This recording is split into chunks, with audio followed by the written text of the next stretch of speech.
का स्वागत है। मैं बरखा शर्मा आपके सामने। जो हम आईपीसी की सीरीज कर रहे हैं, अब हम उसको आगे बढ़ाएंगे।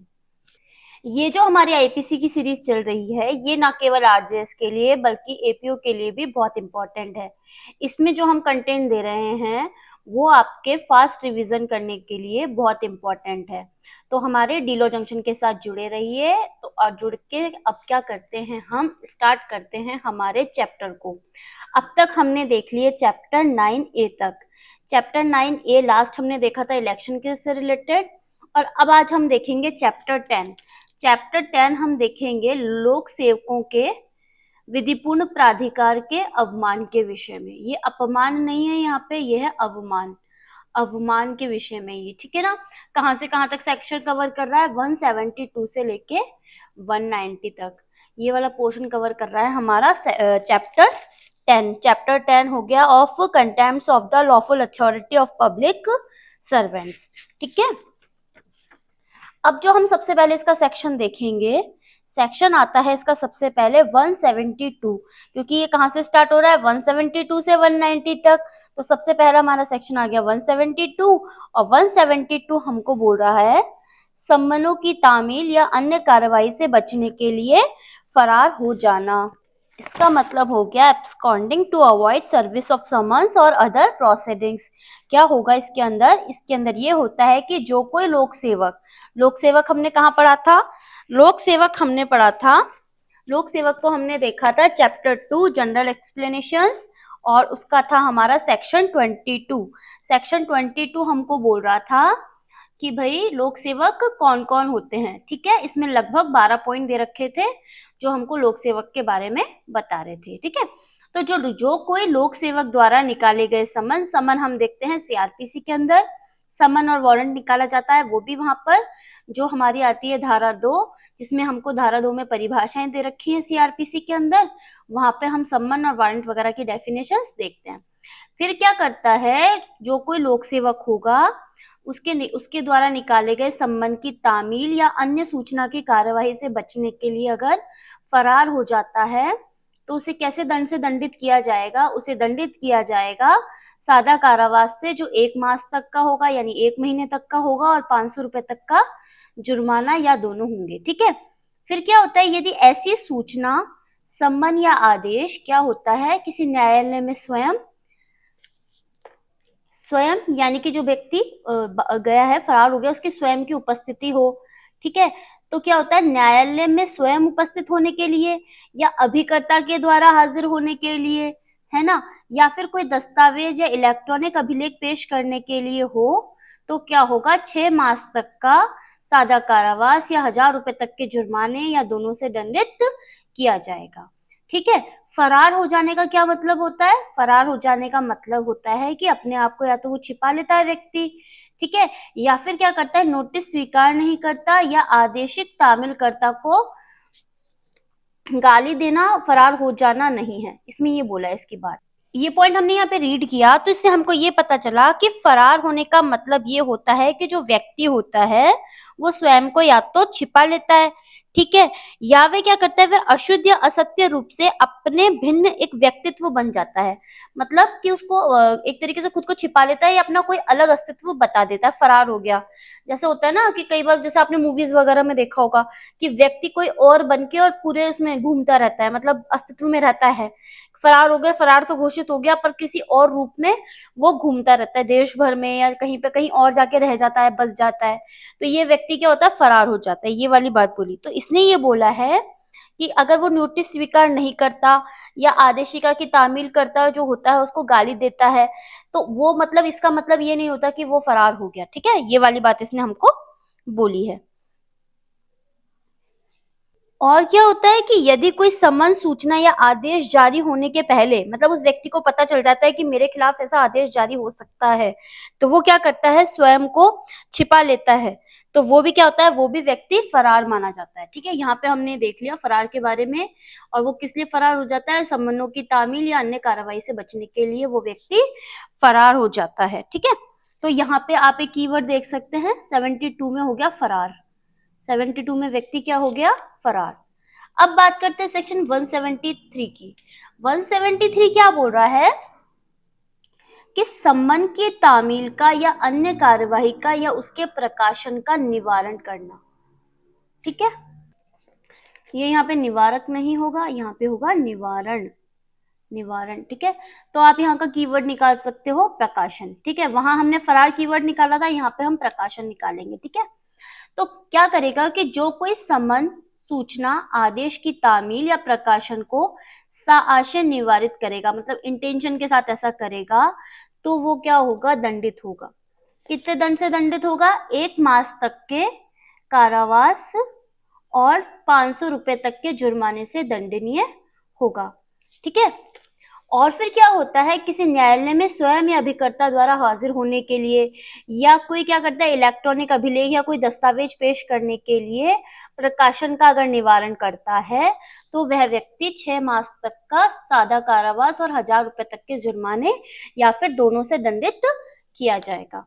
सबसे पहले क्या होती है, इसकी जनरल पनिशमेंट होती है, फिर उसकी थोड़ी सी बढ़ा के पनिशमेंट आती है, ठीक है। जनरली करेगा तो 1 मास की होगी, और उससे थोड़ा सा जैसे बढ़ जाएगा कि न्यायालय में या स्वयं अभिकर्ता के द्वारा पेश नहीं हो पा रहा, या इलेक्ट्रॉनिक अभिलेख का प्रकाशन नहीं कर पा रहा, तो वो 6 मास तक उसका दंड चल जाएगा, ठीक है।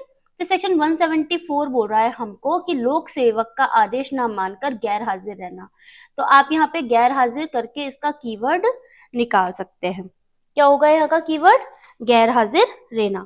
तो क्या होगा कि जो कोई लोक सेवक द्वारा निकाले गए समन, सूचना, आदेश या उद्घोषणा के पालन में, तो कौन कौन सी चीजें हो गई यहाँ पे, समन हो गया, सूचना हो गई, आदेश हो गया और उद्घोषणा हो गई। किसके द्वारा निकाला जाएगा, लोक सेवक के द्वारा निकाला जाएगा। ऐसी सूचना, आदेश या उद्घोषणा के पालन में क्या करेगा, इसको निकालने में क्या करेगा, साशय लोप करेगा। लोप कहाँ पढ़ा था हमने, वही हमने क्या पढ़ा था, चैप्टर 2 साधारण स्पष्टीकरण में हमने कार्य और लोप पढ़ा था ना, वहां पे हमने लोप को पढ़ा था, ठीक है। तो इस तरीके का अगर साशय करेगा लोप, तो उसको 1 माह तक के सादा कारावास से और 500 रुपए तक के जुर्माने या दोनों से दंडित किया जाएगा, ठीक है। फिर सेम जो पॉइंट हम लोगों ने पहले पढ़ रखे थे कि भाई अगर ये जो इसको अगर थोड़ा सा बढ़ा दिया गया, मतलब अपना कृत्य बढ़ा दिया गया, तो इसका पनिशमेंट भी बढ़ जाएगा। कैसे कि यदि समन, सूचना, आदेश या उद्घोषणा किसी न्यायालय में स्वयं, देखिए ये जो तीनों पॉइंट है ये हम पहले भी पढ़ के आए, तो आप चाहे इनको ब्रैकेट में डाल सकते हैं कि किसी न्यायालय में स्वयं या किसी अभिकर्ता के द्वारा हाजिर होने के लिए है, तो वह ये अभिकर्ता के द्वारा हाजिर होने तक ये हमने पहले भी पढ़ा है, ठीक है। तो पहले में क्या कर रहा था, वो व्यक्ति फरार हो गया था। दूसरे में क्या कर रहा था, प्रकाशन करने का निवारण कर रहा था। तीसरे में क्या हो गया, गैर हाजिर हो गया। तो वो व्यक्ति 6 मास तक के जुर्माने से और 6 मास तक के कारावास से और 1000 रुपए तक के जुर्माने से दोनों से दंडित किया जाएगा, ठीक है। ये 174 तक की बात हो गई। अब आ गया हमारा बीच में एक सेक्शन 174 का। सेक्शन 174 क्या क्या बोलता है हमको कि ये जो एक्ट है वो 1974 के अधिनियम 2 की धारा 82 के अधीन किसी उद्घोषणा के उत्तर में गैर हाजिर, ठीक है। अब हम पढ़ेंगे क्या क्या पॉइंट है इसके अंदर और ये कौन सा एक्ट है। ये एक्ट जो है वो है हमारा सीआरपीसी। सीआरपीसी के बारे में बात कर रहा है कि जो हमारी सीआरपीसी है उस 1973 की जो धारा है 82 क्या होती है, फरार व्यक्ति के लिए उद्घोषणा। फरार व्यक्ति के लिए उद्घोषणा जारी होती है 82 में। तो जो कोई क्या करेगा, 82 के अधीन प्रकाशित किसी उद्घोषणा की अपेक्षा अनुसार विनिर्दिष्ट स्थान और विनिर्दिष्ट समय पर हाजिर होने पे असफल रहेगा। क्या हो गया, यहाँ पे एक स्पेसिफिक प्लेस दे दिया गया और स्पेसिफिक टाइम दे दिया गया, और वहां पर हाजिर होने में असफल रहेगा। फरार व्यक्ति के लिए उद्घोषणा जारी हो गई, वो व्यक्ति क्या हुआ, समय पे उपस्थित नहीं हुआ, जो स्थान दिया गया है वहां पे उपस्थित नहीं हुआ, तो उसे दंड दिया जाएगा। कितना दंड दिया जाएगा, 3 वर्ष तक के कारावास और जुर्माने से दंडित किया जाएगा। और सेम बात अगर धारा 4 के अधीन की गई उद्घोषणा में उद्घोषित अपराधी के रूप में घोषित किया गया है। ये 80 जो 2 था ना, इसी की जो उपधारा 4 है ना, वो है ये 82 का जो 4 है, उसके अधीन की गई उद्घोषणा में उस अपराधी को उद्घोषित अपराधी के रूप में घोषित कर दिया गया है, और फिर वो क्या होता है, विनिर्दिष्ट स्थान और विनिर्दिष्ट समय पर हाजिर होने में क्या करता है, असफल रहता है, तो उसे 7 वर्ष तक के कारावास और जुर्माने से दंडित किया जाएगा। ठीक है, ये किसके बारे में बात हो गई, हमारे फरार व्यक्ति के बारे में। इसको किससे कनेक्ट करना है हमको, इसको कनेक्ट करना है हमको सीआरपीसी से। सीआरपीसी के कौन से सेक्शन से, 82 से। 82 सेक्शन करना है। 82 का जो बेसिकली सेक्शन कवर होगा यहाँ पे सब क्लोज 1 एंड सब क्लोज 4, ये यहाँ पे कवर होगा। ठीक है, फिर आता है हमारा सेक्शन 175। 175 हमको बोल रहा है कि दस्तावेज या इलेक्ट्रॉनिक अभिलेख पेश करने के लिए वैध रूप से आबद्ध व्यक्ति द्वारा लोक सेवक को दस्तावेज या इलेक्ट्रॉनिक अभिलेख पेश करने का लोप करना। ठीक है, दस्तावेज इलेक्ट्रॉनिक अभिलेख पेश करने के लिए वैध रूप से आबद्ध व्यक्ति द्वारा। ठीक है, किसको करेगा, लोक सेवक को दस्तावेज या इलेक्ट्रॉनिक। कौन व्यक्ति हो सकता है ऐसा, मान लो कि कोई केस चल रहा है किसी का और किसी ऑफिस में मतलब माना जाता है कि भाई उसने वो डॉक्यूमेंट वहां पे रखा था। ठीक है, तो अब जो इलेक्ट्रॉनिक अभिलेख पेश करने के लिए कौन होगा बाध्य, भाई जो उसको रेगुलर उसको देखता है, मेंटेन करता है। मान लो कोई अकाउंटेंट है ना, और वो उसको रेगुलर मेंटेन कर रहा है उसके अकाउंट को, तो वो एक दस्तावेज और इलेक्ट्रॉनिक अभिलेख पेश करने के लिए बाध्य हो गया कि भाई लोक सेवक ने मांगा तो वो उसको देगा।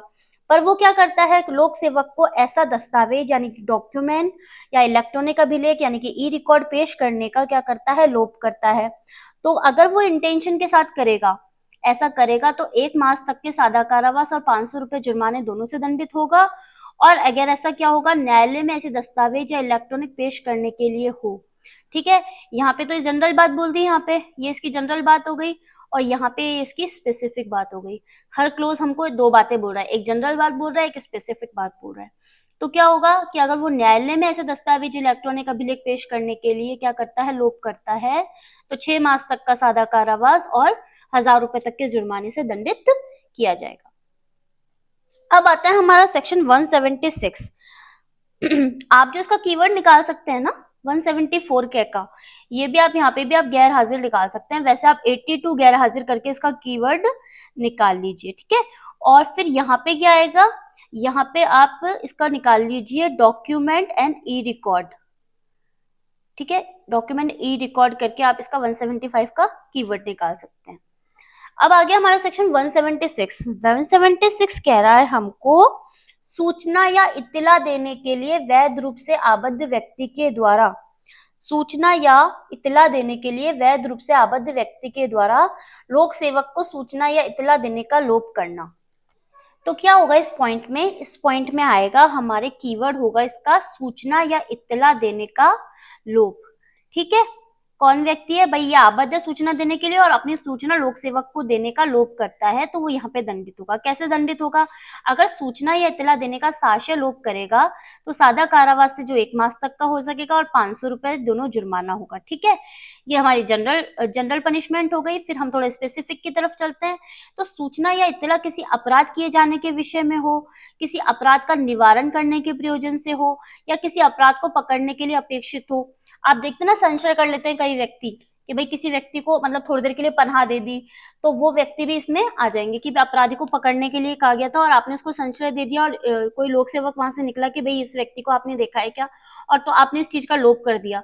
तो क्या किया आपने, सूचना इत्तला देने के लिए आप वैध रूप से आबद्ध हो कि भाई कोई डकैत है मान लो इस गांव से निकला है और आपको बताना था कि भाई ये गिरोह पहले भी यहाँ से होके निकला है, और इस तरीके की आपने सूचना देने के लिए आप आबद्ध हो कि भाई आपको बताना चाहिए और आपने नहीं बताया, तो आपने क्या किया, इस चीज का लोप किया।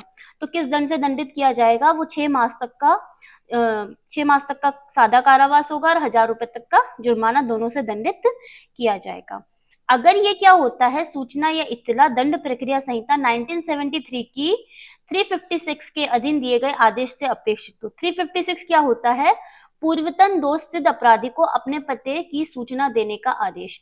इस तरीके का कोई आदेश दिया गया हो और इस चीज को अगर वो लोप करेगा तो वो कठिन कारावास से जो 6 मास, कठिन या सादा दोनों हो सकते हैं कारावास, जो 6 मास तक का और जुर्माने से दंडित किया जाएगा। ठीक है, अगर हम इसको एक इलस्ट्रेशन से देखते हैं तो क्या होता है कि एक भूधारक है। भूधारक क्या होता है, लैंड होल्डर होता है। तो क्या करता है कि क्या एक भूधारक है, यह जानते हुए कि उस भू संपदा की सीमाओं के अंदर एक हत्या की गई है, उस जिले के मजिस्ट्रेट को जानबूझकर ये मिथ्या इत्तला देता है कि मृत्यु सांप के काटने के परिणाम स्वरूप दुर्घटना से हुई है। क्या हुआ, इसका मतलब कि ये एक लैंड है, ठीक है, ये ए नाम के व्यक्ति की है। ठीक है, यहाँ पे एक मृत व्यक्ति है और इस मृत व्यक्ति को क्या हुआ, किसी ने हत्या कर दी इसकी। ठीक है, ये जो मृत व्यक्ति है इसकी हत्या कर दी गई। ए को पता है इसकी हत्या कर दी गई है, पर जब मजिस्ट्रेट के द्वारा पूछा जाता है तो ये कहता है कि इसकी हत्या सांप के काटने से हुई है। मतलब इसकी जो मृत्यु हुई है ना वो सांप के काटने से हुई है, इसकी हत्या नहीं हुई है। ठीक है, तो इसने क्या किया, मिथ्या इत्तला दी। किसको दी, जिला मजिस्ट्रेट को दी। जबकि ये बाध्य था ना कि भाई इसकी जो लैंड है, इसकी जो भूमि है, इस पे एक हत्या हो गई है, तो ये बाध्य था कि अपनी सही सही सूचना लोक सेवक को दे। लोक सेवक कौन है यहाँ पे लोक सेवक है जिला मजिस्ट्रेट। ठीक है, हमने जो इसमें 176 का इलस्ट्रेशन दे रखा है, हमने उसी इलस्ट्रेशन को उठाया, हम एक जनरल लैंग्वेज में इसको देख रहे हैं। ठीक है ना, तो क्या करता है, अगर इस तरीके का वो लोप करता है तो वो 176 के अंदर कवर हो जाएगा। ठीक है, फिर आता है हमारा 177। 177 हमको बोल रहा है कि मिथ्या इत्तला देना। ठीक है ना, फर्निशिंग फॉल्स इंफॉर्मेशन।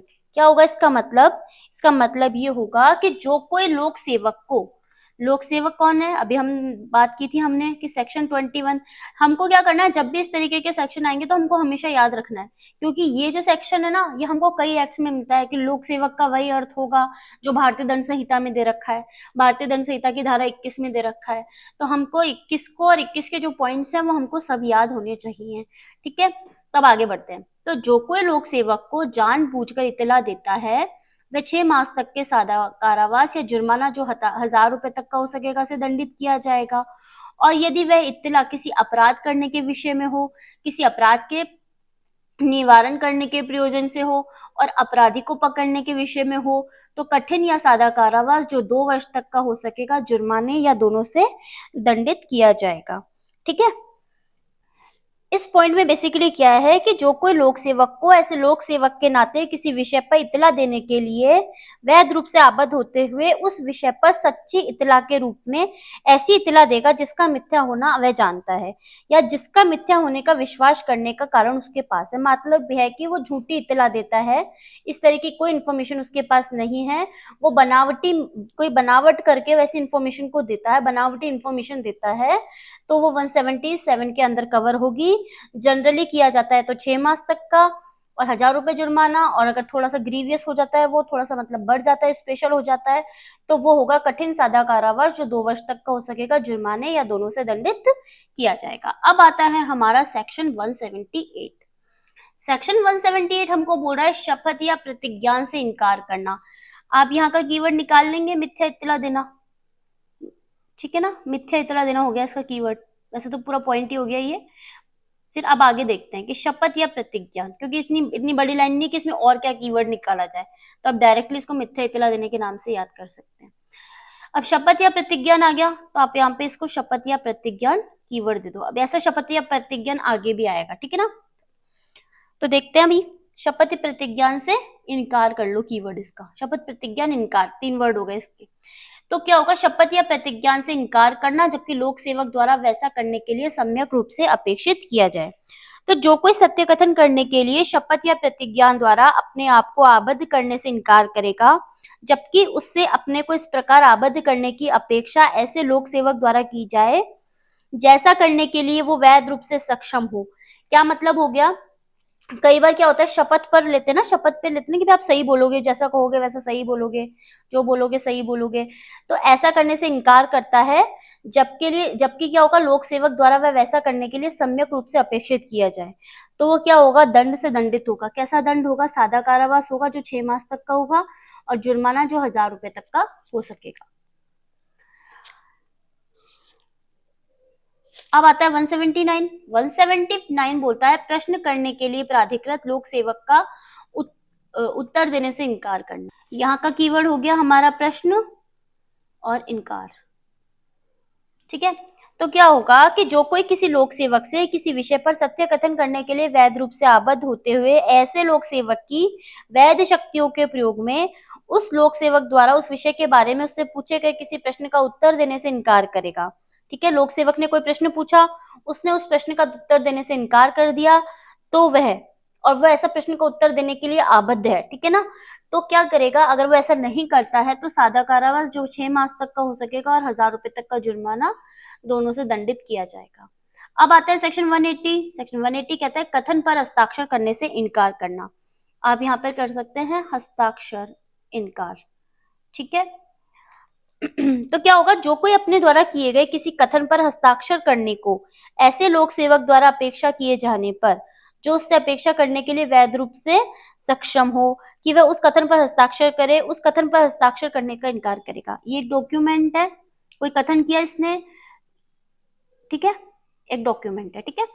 और इसने क्या किया, थोड़ी देर पहले कोई कथन कर दिया, जो कोई अपने द्वारा किए गए कथन, उसने अपने द्वारा किया गया कथन और लोक सेवक द्वारा अपेक्षा की गई, भाई जो तुमने बोला है लिख लिया, ये यहाँ पे ऐसे लिख लिया, ठीक है। अब लास्ट में इसको बोला गया कि भाई तुमने जो बोला है हमने लिख लिया है, अब तुम इस कथन पर हस्ताक्षर कर दो।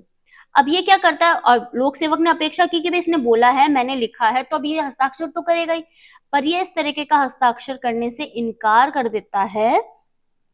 जो क्या होगा, वैध रूप से सक्षम है ये लोक सेवक की इस तरीके का हस्ताक्षर ये ले सकता है, ठीक है। उस कथन पर हस्ताक्षर करने के लिए अगर वो इनकार करेगा तो वो 3 मास तक के सादा कारावास से और 500 रुपए तक के जुर्माने से या दोनों से दंडित किया जाएगा।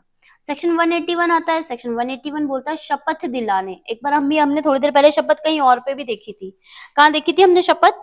शपथ देखी थी हमने 178 पर। हाँ, तो हम इसको यहाँ पे कर सकते हैं कि रीड विथ 178, और आप 178 पे जाकर लिख लीजिए रीड विथ 181।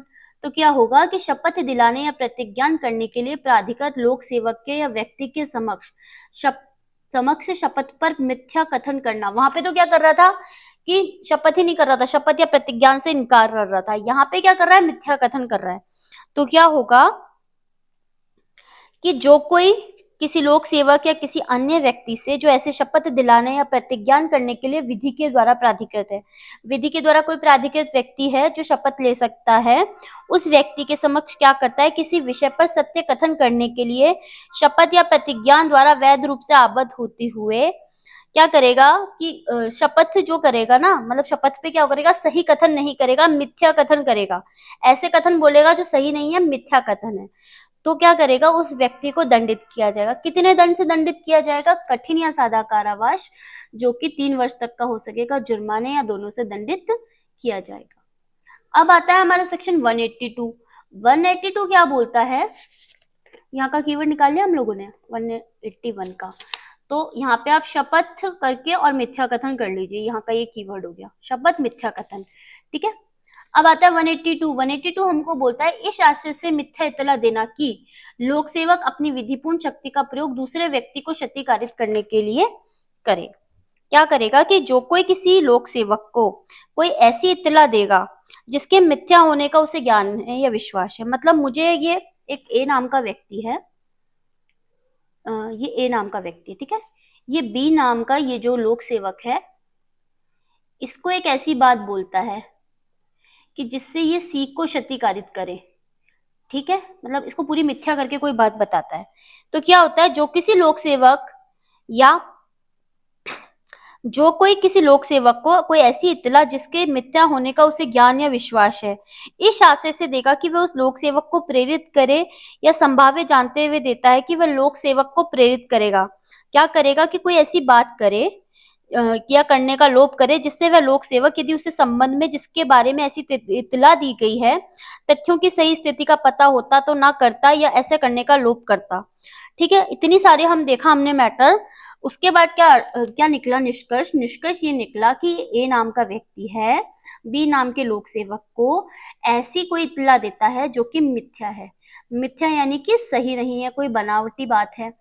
ऐसे मिथ्या इत्तला देता है कि भाई ये सी को क्षतिकारित करे, किसी दूसरे व्यक्ति को क्षतिकारित हुई ना, ठीक है।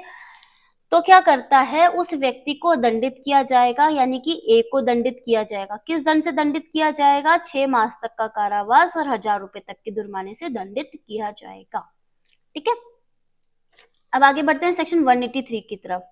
सेक्शन 183 बोलता है लोक सेवक के विधिपूर्ण प्राधिकार द्वारा संपत्ति लिए जाने का प्रतिरोध।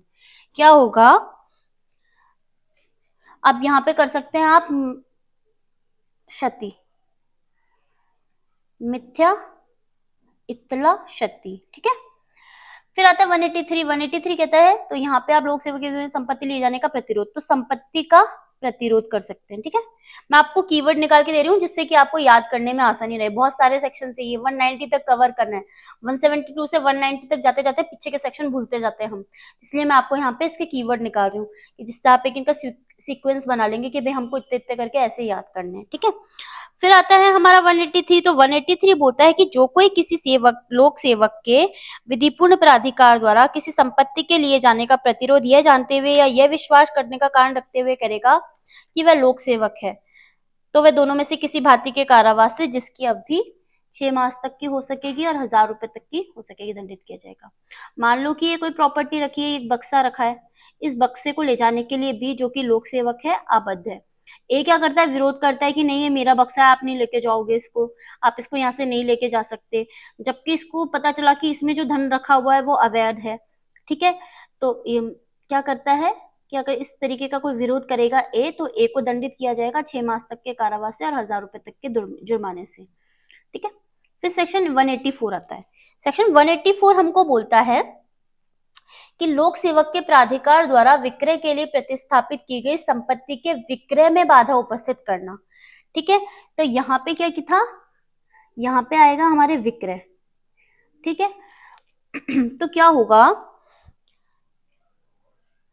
जो कोई ऐसी किसी संपत्ति के विक्रय में जो ऐसे लोक सेवक के नाते किसी लोक सेवक के विधिपूर्ण प्राधिकार द्वारा विक्रय के लिए प्रतिस्थापित की गई है, साक्ष्य बाधा डालेगा वह दोनों में से किसी भांति के कारावास से जिसकी अवधि 1 मास तक की हो सकेगी, जुर्माना जो कि 500 रुपए तक का हो सकेगा, दंडित किया जाएगा। लोक सेवक को कहा गया है कि भाई आप एक प्रॉपर्टी है इसको बेच दो।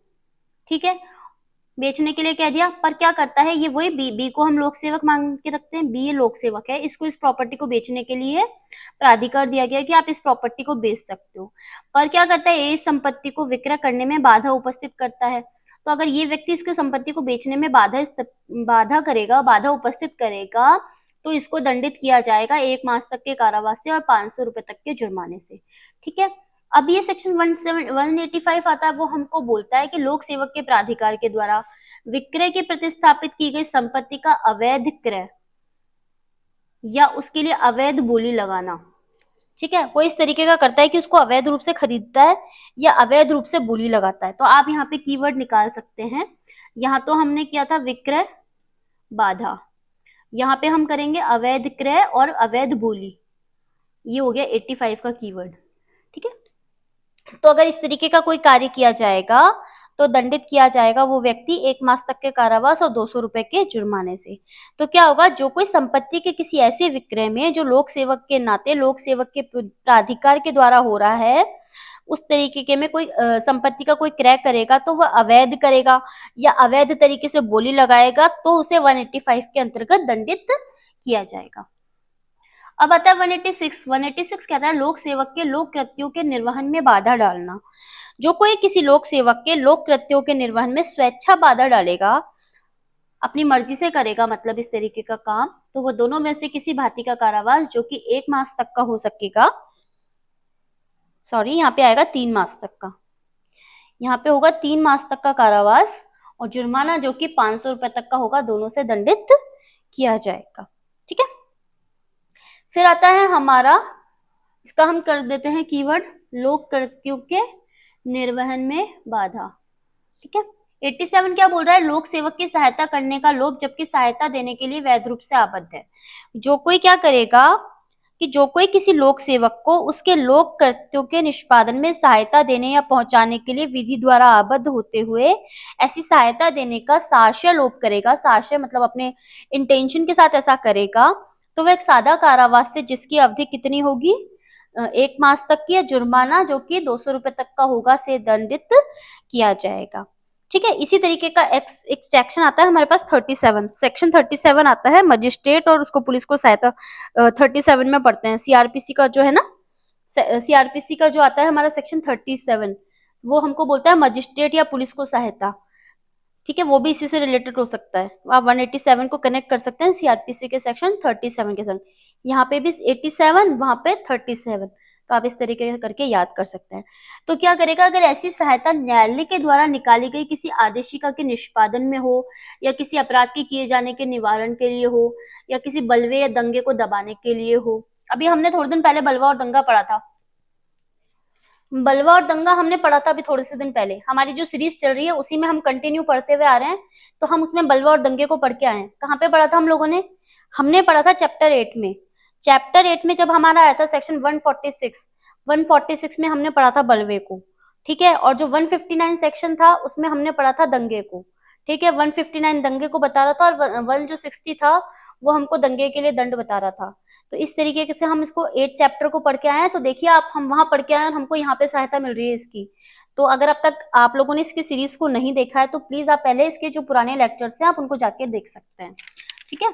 तो क्या होगा, अगर कोई बलवे या दंगे को दबाने का हो, अपराधी जो विधिपूर्ण अभिरक्षा से निकल भागने का दोषी है उसको पकड़ने के लिए अगर ऐसा किया गया हो तो 6 मास तक का कारावास और 500 रुपए तक के जुर्माने से दंडित किया जाएगा।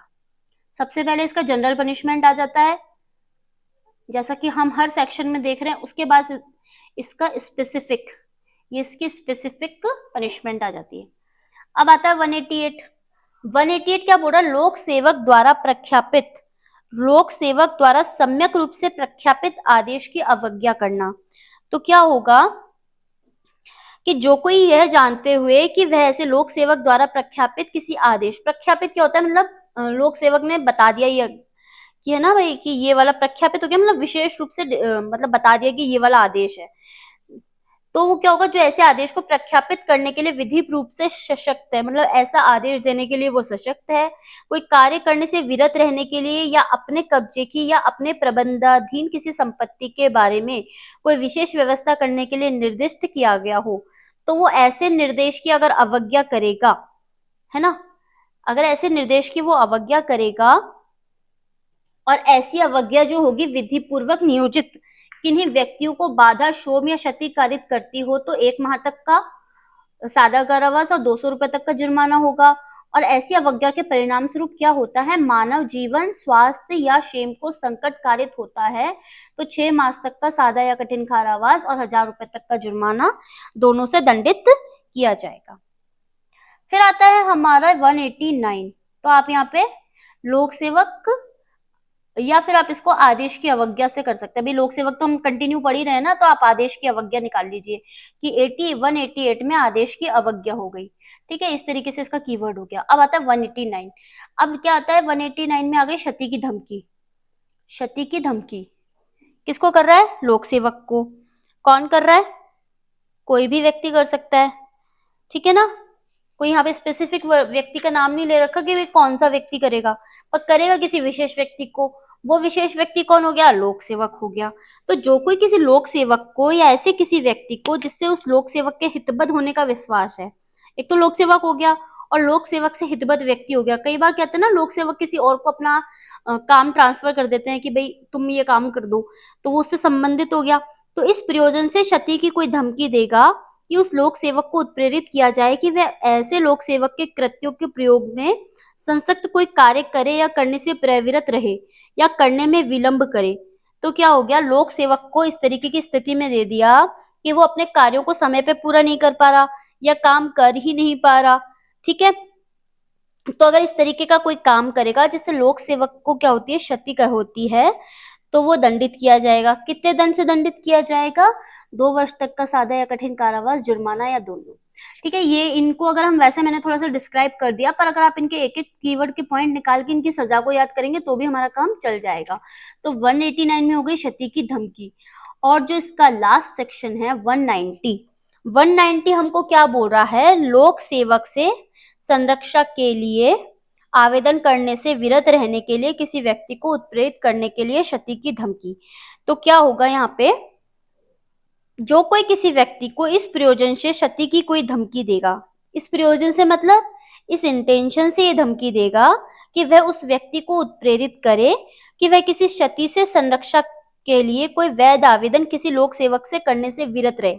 मतलब क्या हुआ इस बात का? इस बात का ये मतलब हो गया कि वो इस व्यक्ति को इस तरीके से उत्प्रेरित करता है कि उस व्यक्ति को क्षति कारित हो रही है और वो क्षति को मतलब उस क्षति से बचने के लिए लोक सेवक की सहायता नहीं प्राप्त कर सके, तो वो क्या करेगा, ऐसे लोक सेवक के नाते ऐसी संरक्षा करने या कराने के लिए वैध रूप से सशक्त हो तो वह दोनों में से किसी भांति के कारावास से, जिसकी अवधि 1 वर्ष तक की हो सकेगी, जुर्माने या दोनों से दंडित किया जाएगा। ये तो बात हो गई हमारी एक्ट की। और अब हम जो देखेंगे वो देखेंगे हमारी जनरल लैंग्वेज।